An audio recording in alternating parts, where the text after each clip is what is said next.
And let's open up a room here. Game start.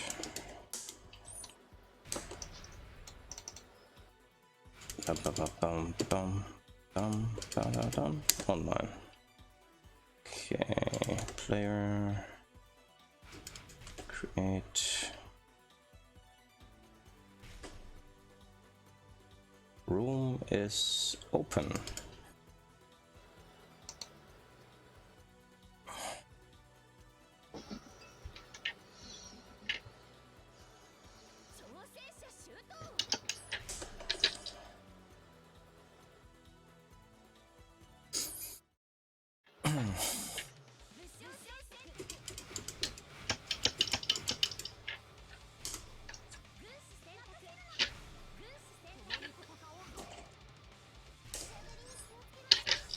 Chains. Okay. The D-grabbing game. Okay.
Just so I know in case I forget for next time, I should prepare like Injustice for next time or something?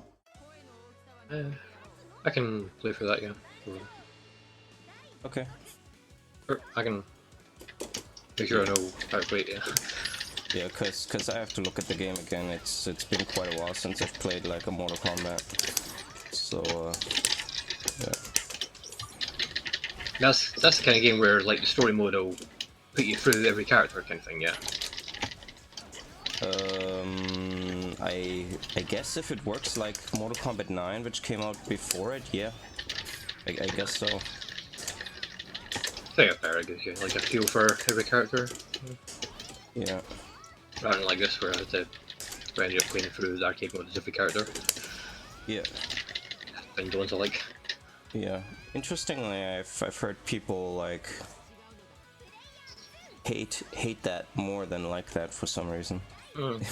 They're like, I don't want to play all these characters that I have to learn, which I guess fair point, but I don't know. Yeah, I guess most people do like pick a main or whatever, and Exactly.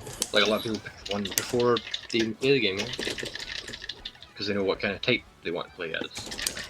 Yeah. Exactly.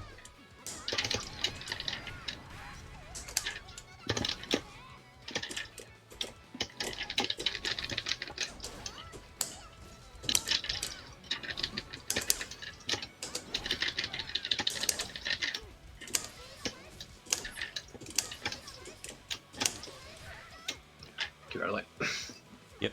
You got over one of them.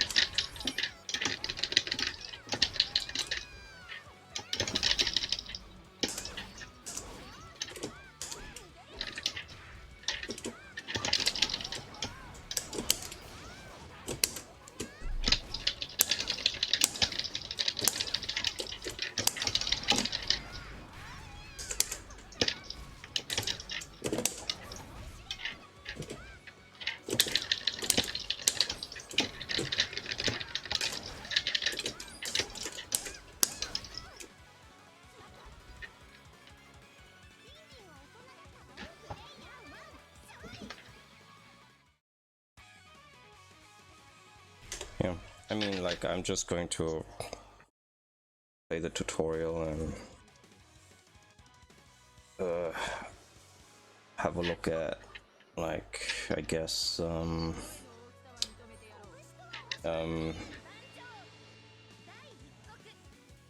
Slade. Right. Yeah.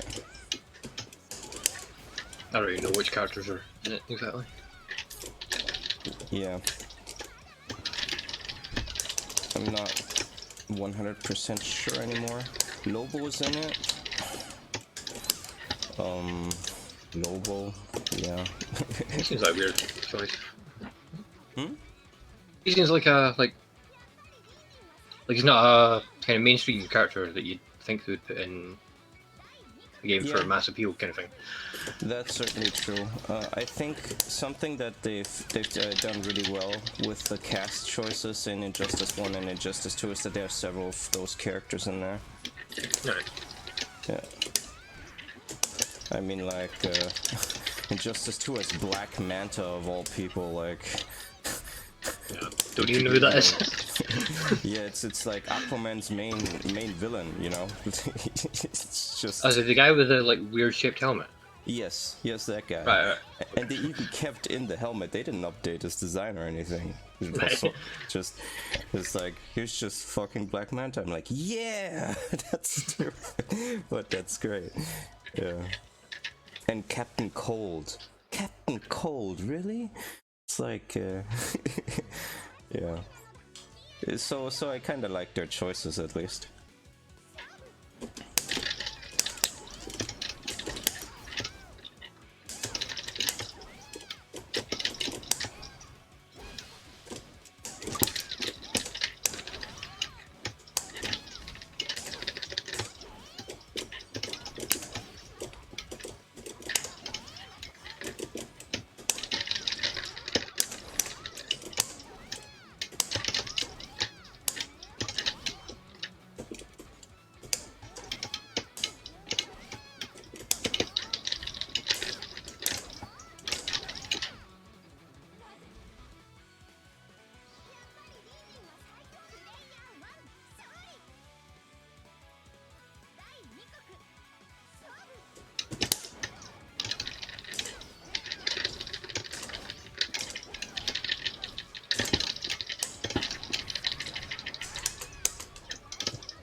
Oh yeah, yeah, okay.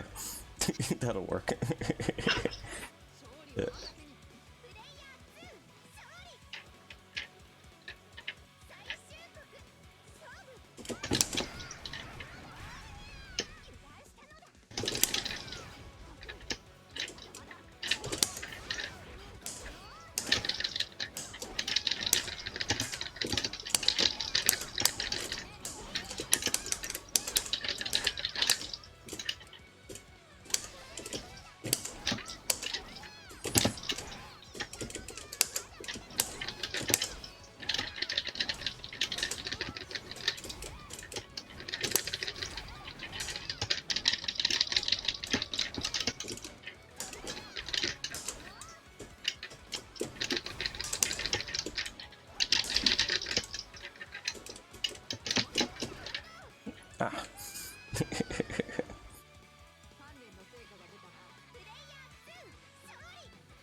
How's the summer heat over there in Scotland, by the way?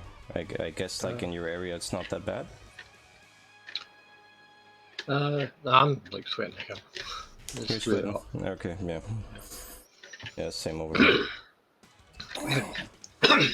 We had weird weather here. Like the town I live in was flooded. People were like able to. I see. There's someone swimming in the water on the like high street. Yeah, I see. Yeah, that's very seldom over here. Yeah, we've never had it that bad before. It's weird. Okay. I see. It was just like a flash flood, just like in one day. Yeah, that is Not pretty like quick. days out.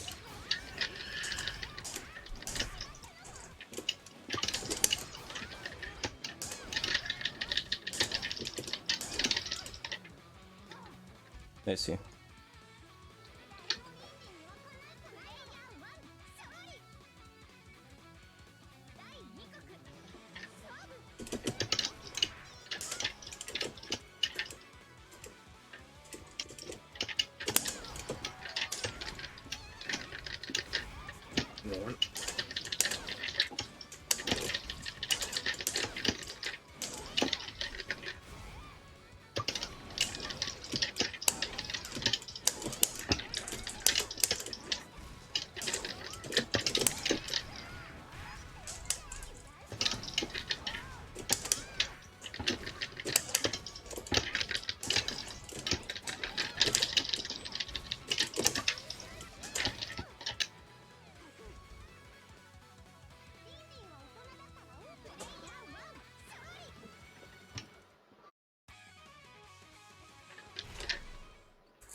I like how it gives you both the bar instead of giving you none of you.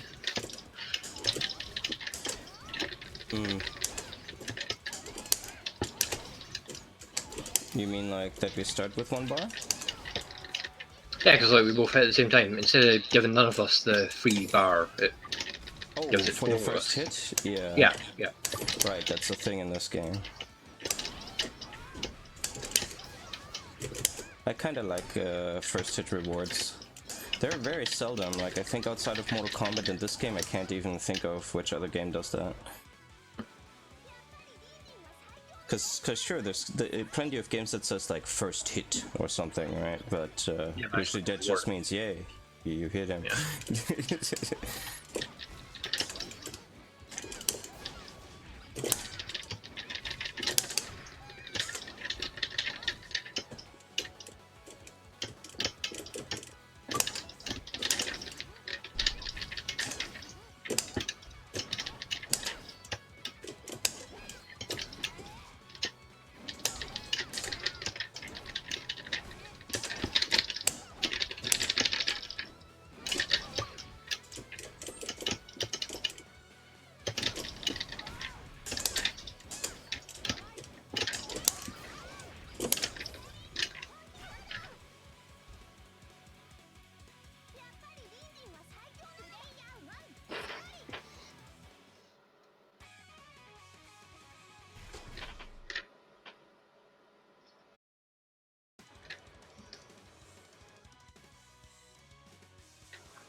We figured out how to load save states on Mednafen during multiplayer sessions. So yeah. Now I don't know if we know how to save. Yeah, we do. Yeah. Okay.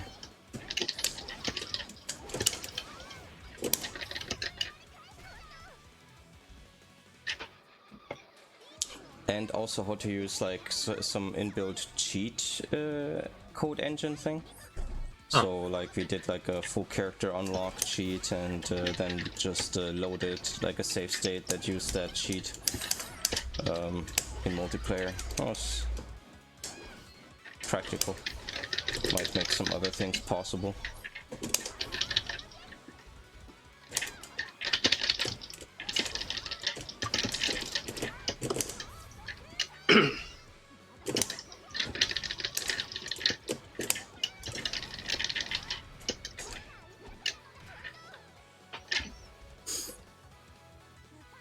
Yeah, since Vic is really interested in it, we've been playing like the through the series of Asuka 120% fighting games. It's kind of interesting. Like, has like a high school girl theme. First one came out like 94, so that's like really early, and seems to be the first game that had like clashes where like two people hit and there's like a little freeze frame where people can input more stuff. Really interesting.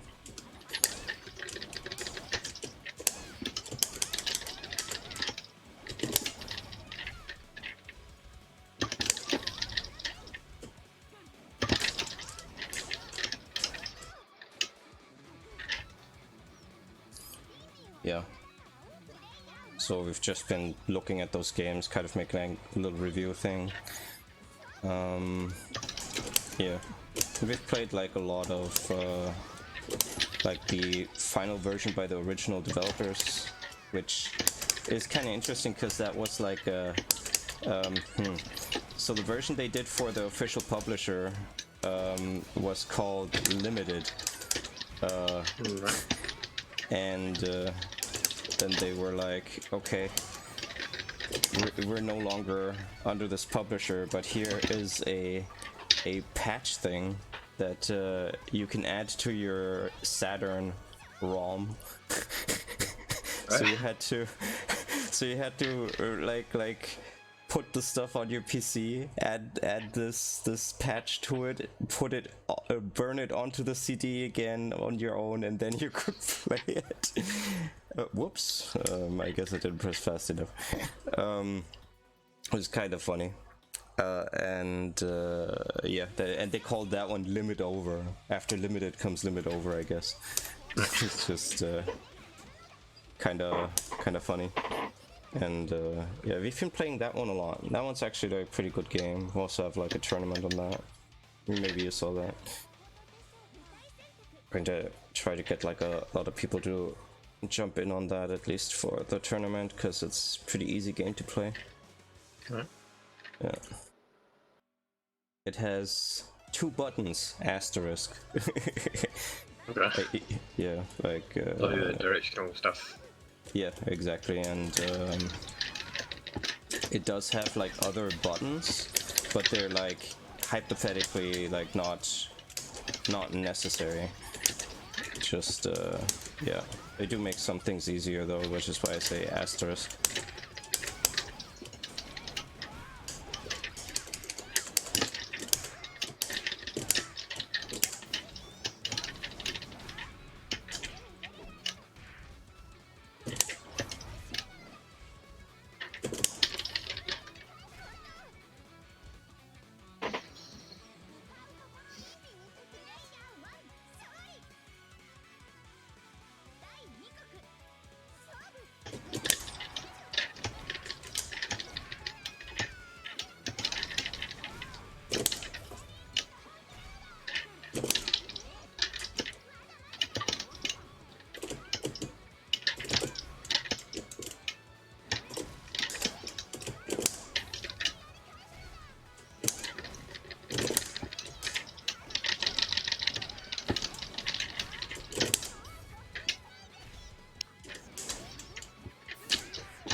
Yeah, close. Indeed.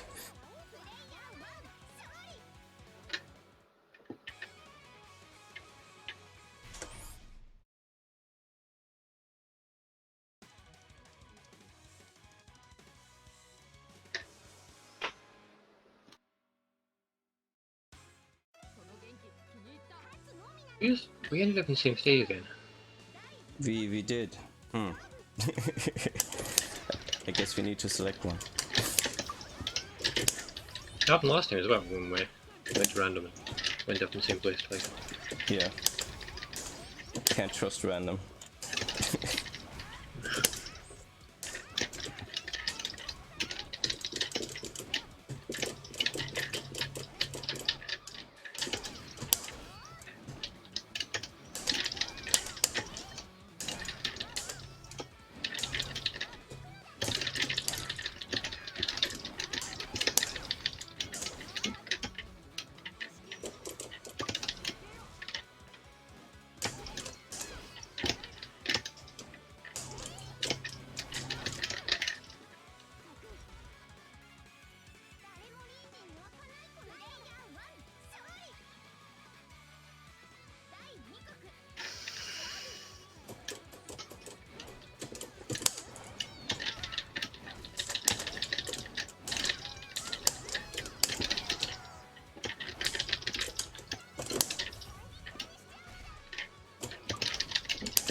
Guess let's pre-select a stage.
Boom, boom, boom, boom.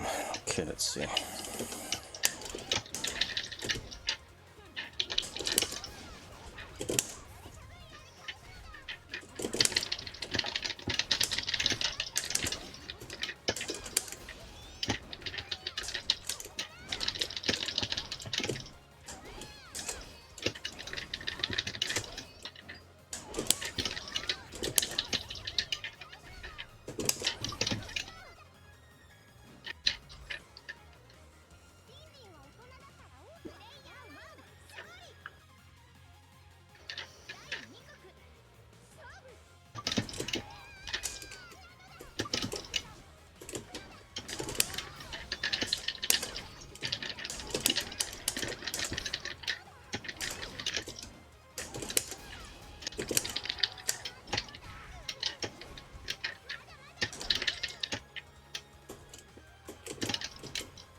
Just as a reminder again, like that command grab I do at the end of that is you can just jump out of that. That's not a real combo.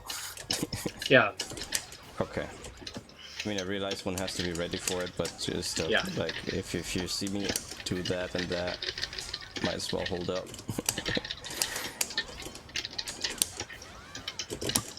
Yep.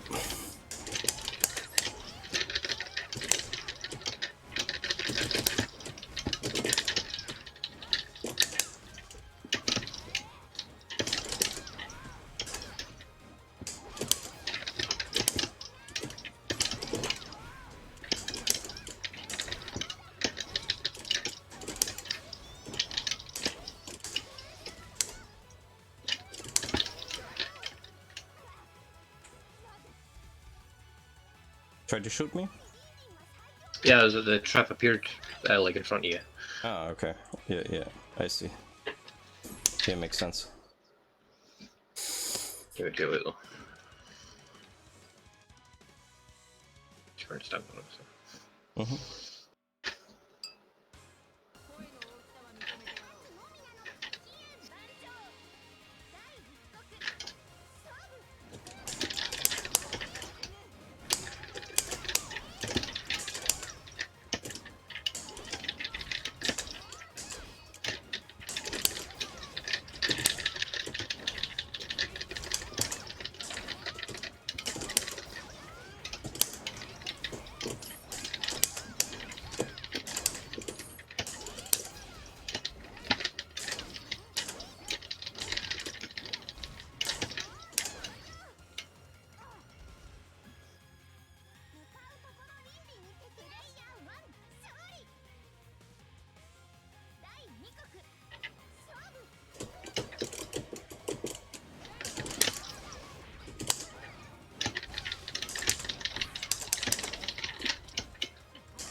yesterday someone asked me about like fighting game advice, and not like how to play, just you know what's like a good game for casual single player stuff.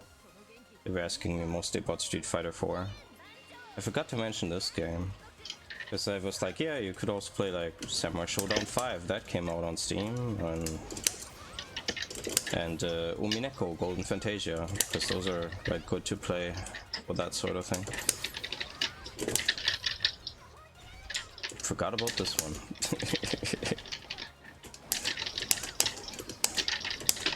I saw an article that was like a person recommending this. This is like a starter. Yeah, I think it's a good game to start out with. I mean, of course, like that's sort of depends on what you think is important in fighting games. Yeah. I think just like not having too many combo things that you have to do initially, because most of the combo system just works off of counter hit anyway. And just having to footsie a lot. It's really basic. That's why I like recommending this game normally, but yesterday I just forgot. Yeah.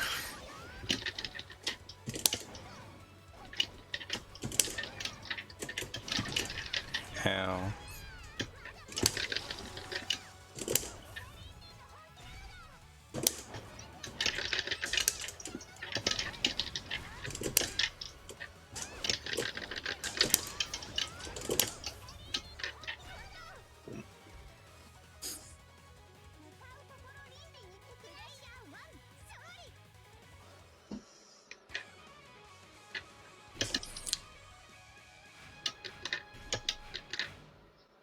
Because to be fair, no, footsies are important in every fighting game, but in Dragon Ball FighterZ you can just, you know, assist, cover me, Dragon Rush. Okay, that's very different, one could say. And, well, it's sort of right? Like, I've seen people that come from, like, a game like this. There's a guy who, right now, he's, like, really good at Skullgirls, so it's no longer applicable, what I'm about to say, but, like, he started at Vanguard Princess, and that's, like, a footsie-heavy game. And, then he moved to Skullgirls, and the first thing he did was trying to footsie. But in Skullgirls you just jump at each other and have your assist cover you, and you can air block, so it looked kinda cute, but it wasn't gonna work. So, to be fair, there's that aspect too, but like, I don't know, I feel like doing this sort of stuff first helps. You get a feel like for general situations and strategies, because there's not as much to press. Yeah.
Yeah, sometimes playing more reactive is indeed a good idea. Just yeah.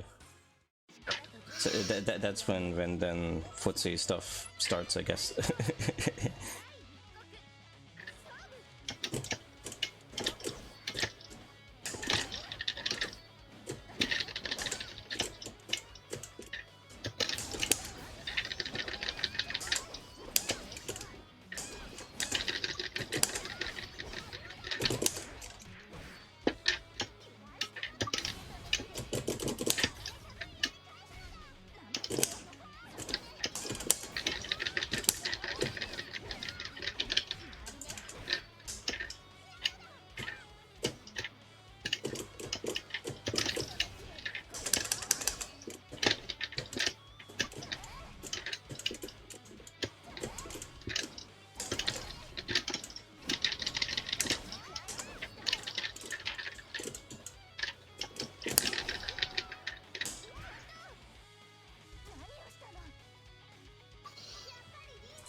All right.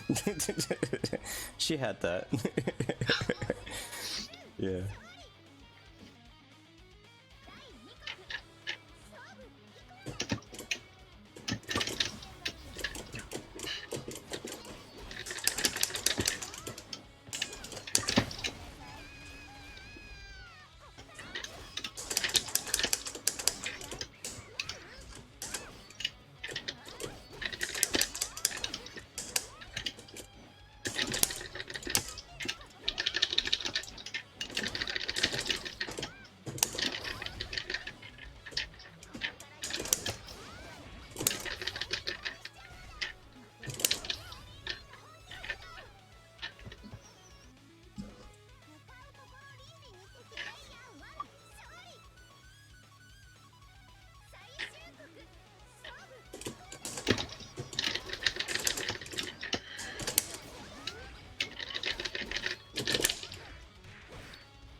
ones. Yeah.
I guess it's quarter circle back and not forward.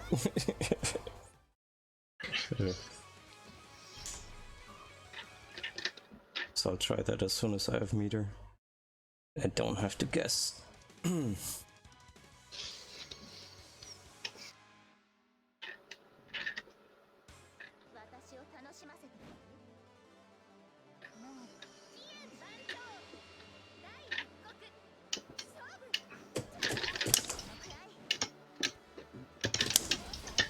Yep, okay.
I started watching Ruby, so I'd know a couple of the characters from Blaze Blue Cross Tag.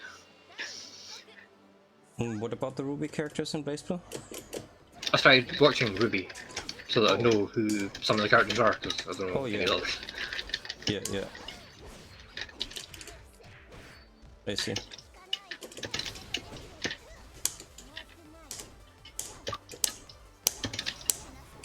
Got some delay suddenly.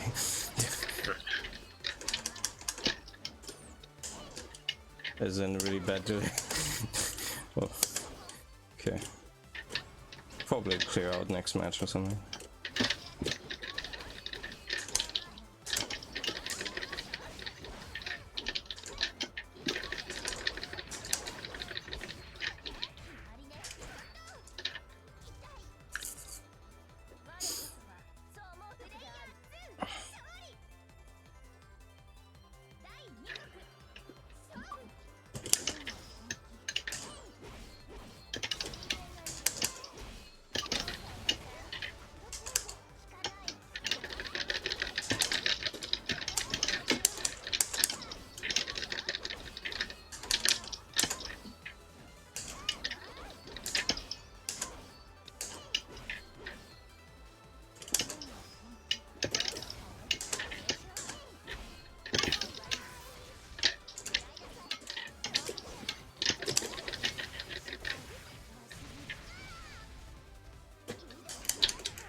free. Yeah, yeah.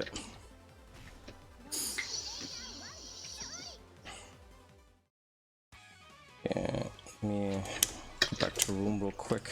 Just wanna see if I can maybe do something about that. Probably not, but let's see. Okay.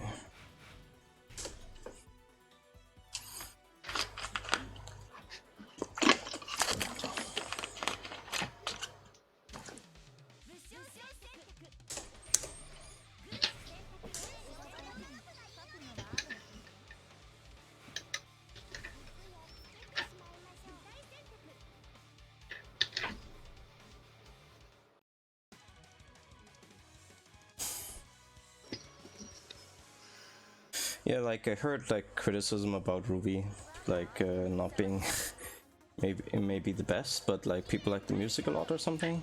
I don't know. Yeah, I think the music's pretty good. Yeah. That one song I was listening to, like it's full of like my life's a nightmare, sacrifice and stuff, and angsty stuff. So Yeah. I kind of expected the show to be a lot darker than it was, and then it ended up like Ruby's like the happiest person in the world kind of thing. Yeah, seems like. It's weird. Yeah.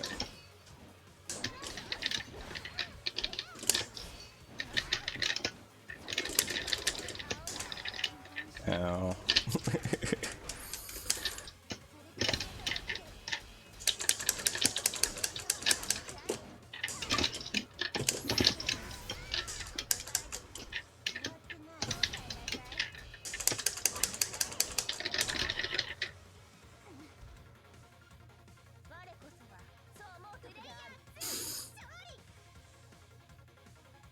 It's also made in what's that?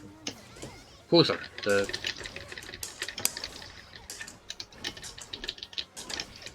seems like a weird choice to make a animation out of Poser. Like, I've only ever seen like people making dancing people in it and stuff. In a blizzard? Poser. The Ruby's made in Poser, which is like it's like an animation thing, but I've never. Oh. It's the first thing I've seen that's done for I like see. a full length professional thing. Yeah, I see. I see. Okay. Yeah. I think it's like a web-based thing, isn't it? Yeah, Yeah. yeah. So just like the Rooster Teeth YouTube channel has all the episodes. Like, Yeah.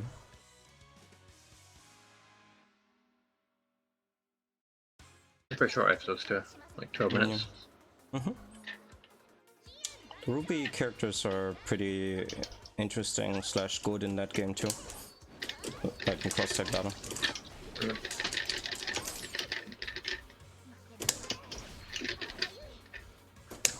I've got all of them for some reason.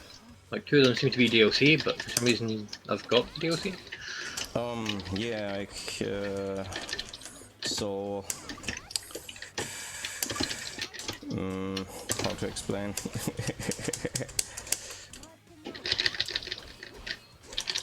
One or two of them was free DLC that was added to the game, like within the first week. Weird.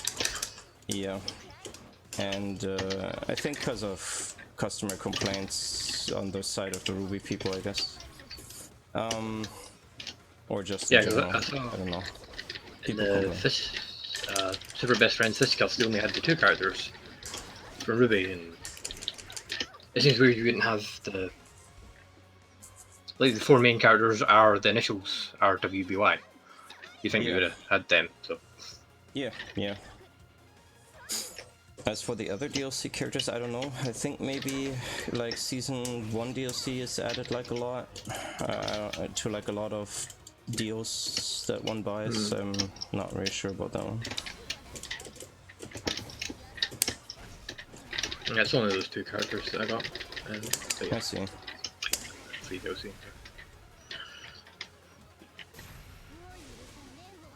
Yeah.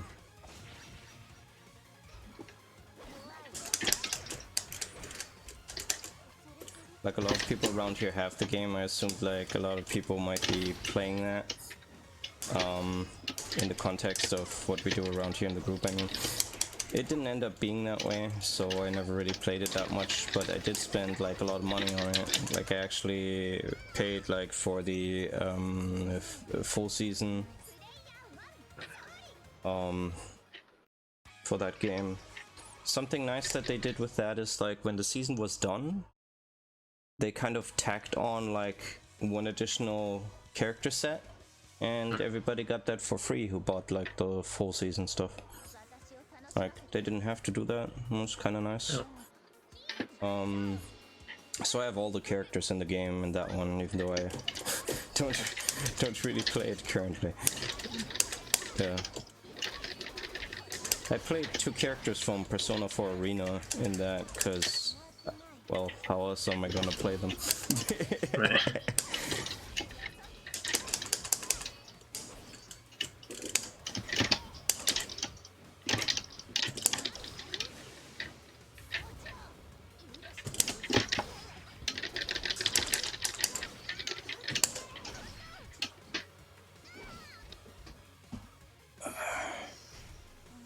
Guy with chair and chie. Too influenced by Wooly, I guess.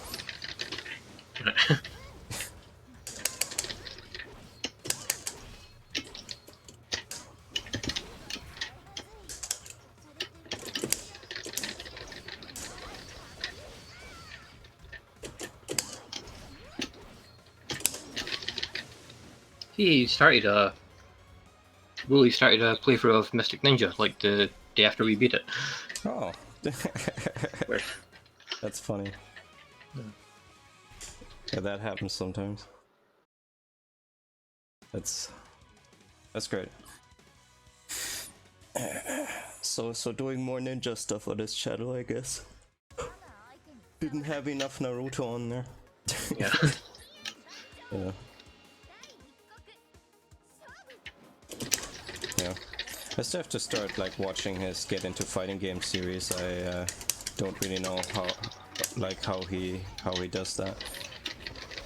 He does it with other people from the like Canadian Montreal FGC? fighting. Yeah. Something like that. So he tries to get like someone who knows the game in for each episode. Yeah, I see. Makes sense. Yeah. Ooh.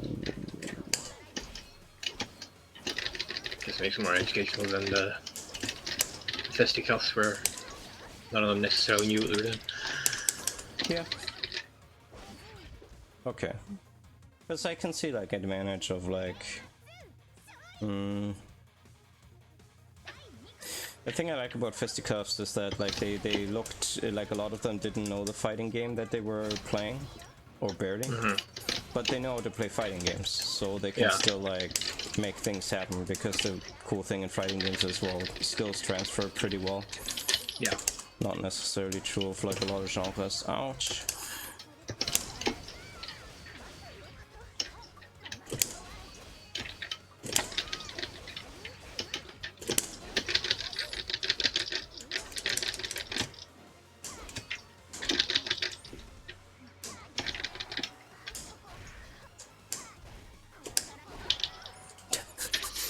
It's Friday. Yeah. But yeah, like, oh, right, that's not the final round.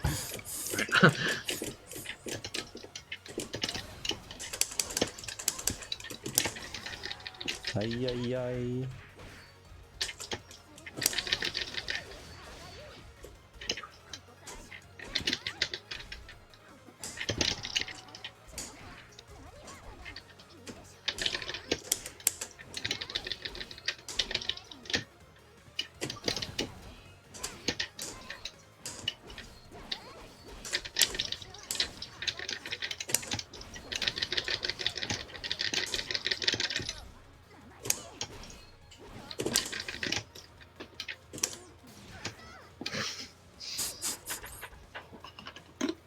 Yeah.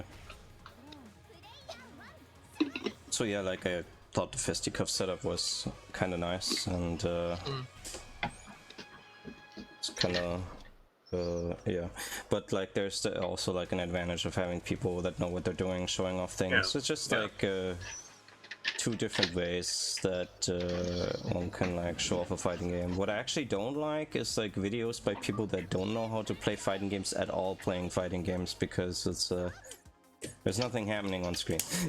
Yeah. I guess also with fisticuffs, they like for really weird games, they played a few really weird games. Yeah, they did. Probably harder for Ruli to get like someone who's an expert on one of them. For his more expert, basically. Yeah. There's probably less people who know. Yeah. Though Wooly did pretty good in like a lot of fisticuffs episodes, right? Even not knowing the game. Yeah, I just mean he's kind of like by having that rule about having someone who knows the game. They're probably going to not have some really weird things. Oh, that's what you mean. Yeah, I doubt it too. Which is okay. I mean, he already did fisticuffs, right? Like he can do something else now. Like, that's fine.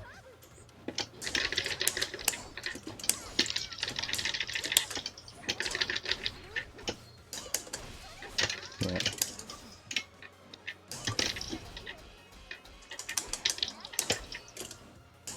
I mean, since I like looking at like weirdo fighting games, yeah. Oh, a little high.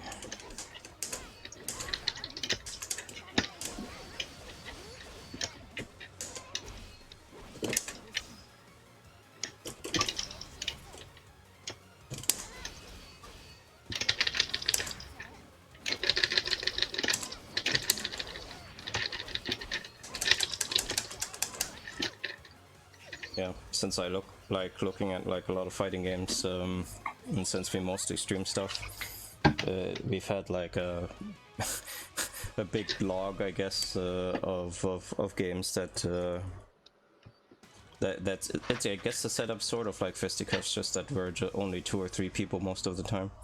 Yeah. I guess that's sort of inspired by that format. I mean, it's a good format. Yeah. Just yeah.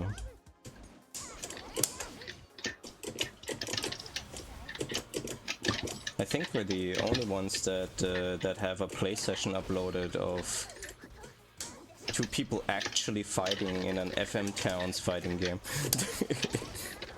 Like FM Towns is like an old Japanese computer console system.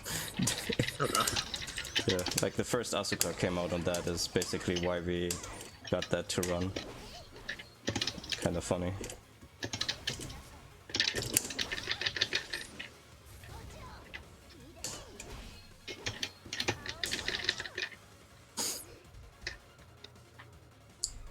It's like you can find footage of obscure fighting games, but it's usually somebody doing like a long play or arcade run, which it means that they're walking forward, hitting button, killing AI. Yeah. But that doesn't really tell you like what the fighting game feels like, I guess. Yeah.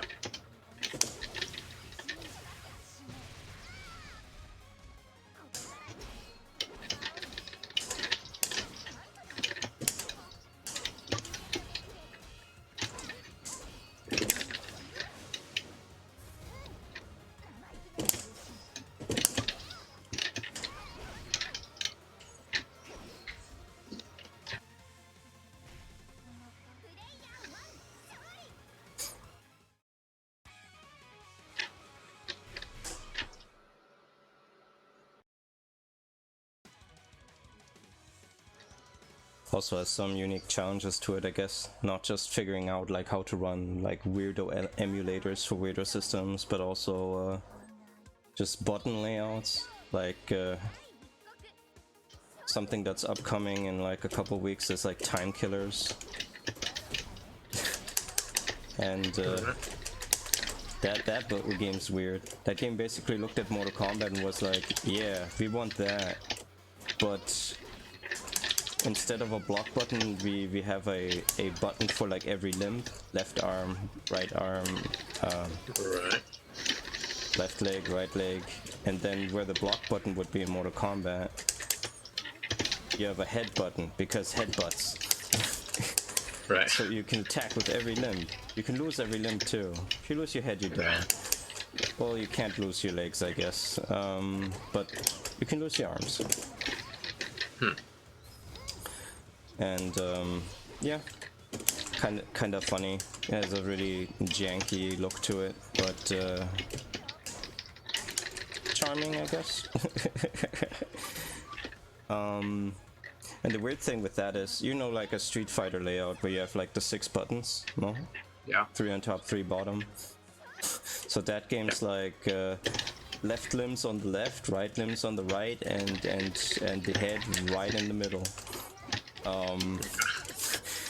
And Mortal Kombat's like that too, which is why I mentioned Mortal Kombat, because Mortal Kombat's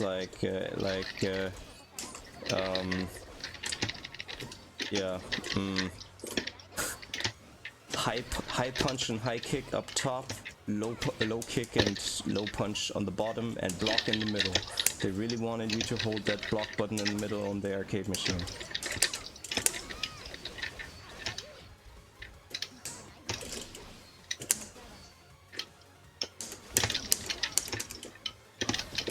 Oopsie.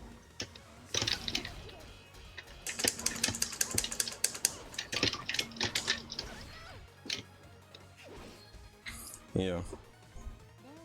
So just figuring out like a button layout that doesn't confuse you because you're used to other games is sometimes like a thing. Yeah.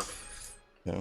At this point in time, I got like a layout for pretty much everything, but like that one actually gave me kind of a headache. It was like, okay, how is it in Mortal Kombat 1 to 3? Okay, and then they changed it. Okay, and then they changed it again. I see. And Time Killers is slightly different to Bloodstorm and Bloodstorm, but they're like Mortal Kombat.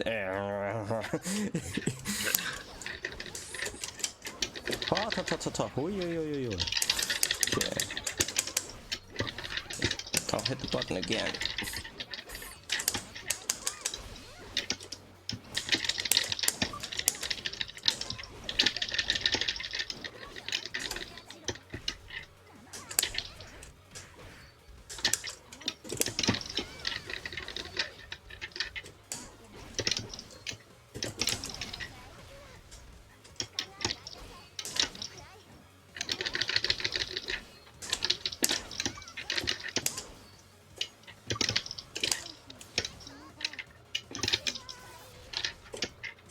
What was that even? Some creature that got lightning shot, I guess.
By the way, I'm taking like a break next week.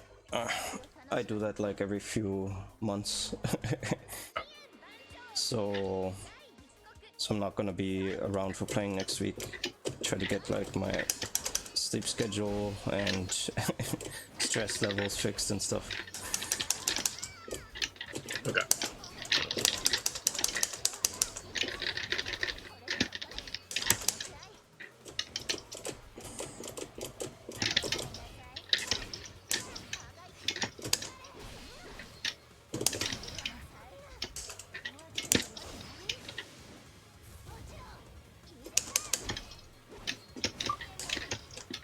But okay.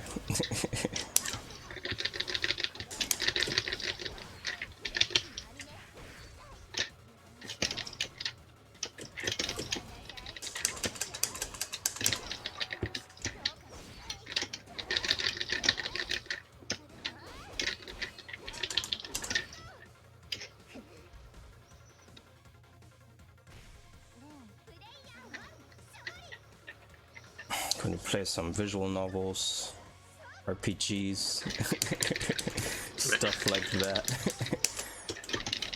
Ay, ay, ay.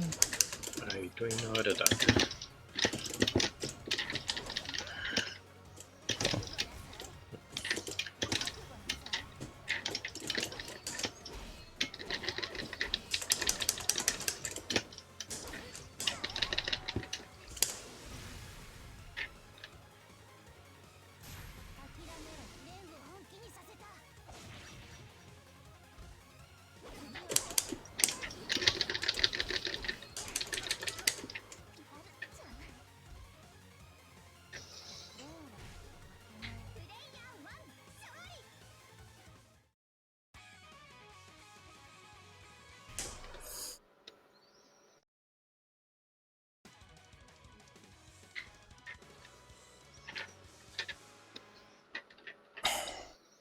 I usually try to take one of those breaks after the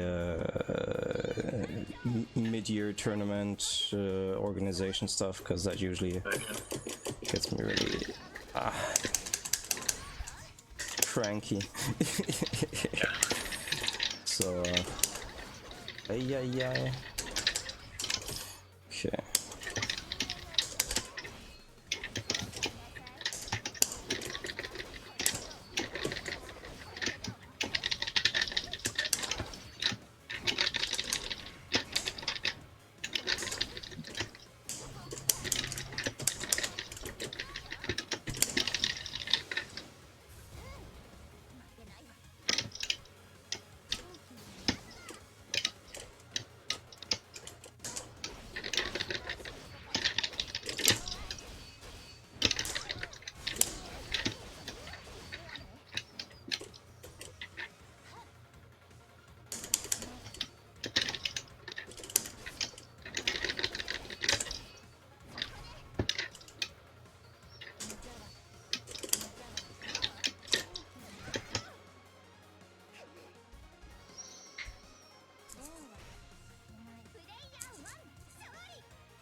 What was that writing says? It's like writing on that rock there. Yeah.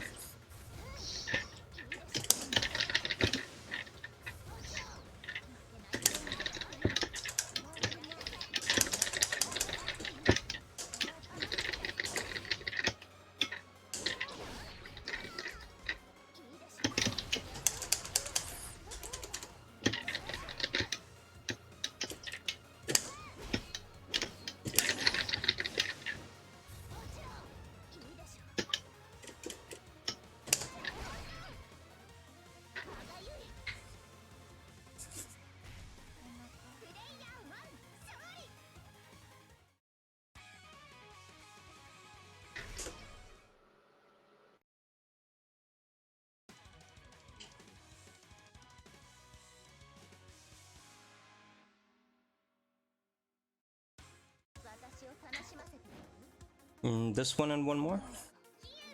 Sure. Okay.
Oh, it's good. Mm.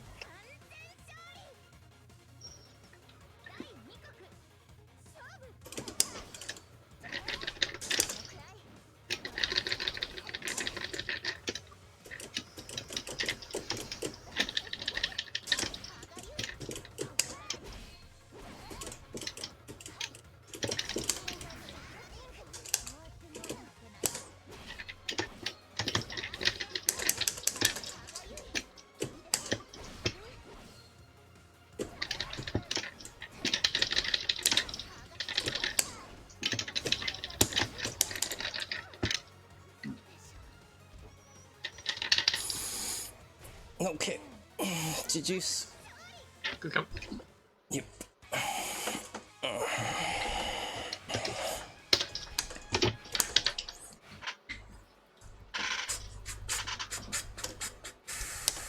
Okay, so basically, unless we play something this Sunday, I'm just going to well, let me first quit out of this thing and shut down the stream.